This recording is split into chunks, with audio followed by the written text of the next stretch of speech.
नमस्कार श्रोते हो, कोणत्याही धार्मिक विधीमध्ये आपल्याला आचमन करून त्या विधीची सुरुवात करायची असते आणि मग हे आचमन अत्यंत महत्त्वाचं आहे. कारण कोणत्याही काम्य कर्मामध्ये किंवा आपल्या नित्य कर्मामध्ये सुद्धा, जसं संध्यावंदनादी कर्म आहे, यामध्ये सुद्धा आचमन हे आपल्याला करावंच लागतं आणि कोणत्याही विधीची सुरुवात ही आपल्याकडे आपण आचमनापासून करत असतो. मग हे आचमन का महत्त्वाचं आहे, तर याविषयी आपण आज चर्चा करणार आहोत. आचमनाचा जर थोडक्यात अर्थ बघितला तर शरीरशास्त्राच्या दृष्टीने जर बघितलं तर थोडं थोडं पाणी पिणं, अर्थात चमच्याने पाणी पिणं किंवा अगदी थोड्या प्रमाणामध्ये काही अंतरानंतर पाणी पिणं हे आपल्या शरीरासाठी अत्यंत उपायकारक सांगितलेलं आहे. अक्षरशः ज्वर असताना, म्हणजे ताप जर आलेला असेल तरी सुद्धा बऱ्याचदा डॉक्टर जे आहेत ते थोडं थोडं पाणी बऱ्याच वेळानंतर सतत प्यायला लावतात आणि एकदम भरपूर पाणी पिणं यापेक्षा थोडं थोडं पाणी पिणं हे अमृत मानलं जातं.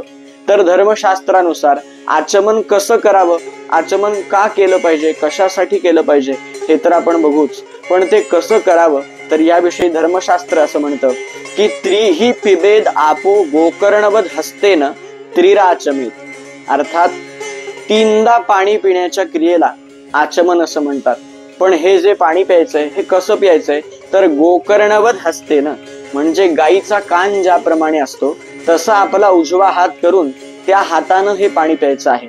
मग हा हात कसा होतो तर ज्या वेळेला आपण आपला अंगठा जो आहे हा आपल्या पहिल्या बोटाच्या बरोबर तळाशी आपण तो दाबतो, त्यानंतर उरलेल्या 3 बोटांचं असं काही आपण त्याचा आकार करतो की गाईच्या कानाप्रमाणे त्याचा आकार व्हावा.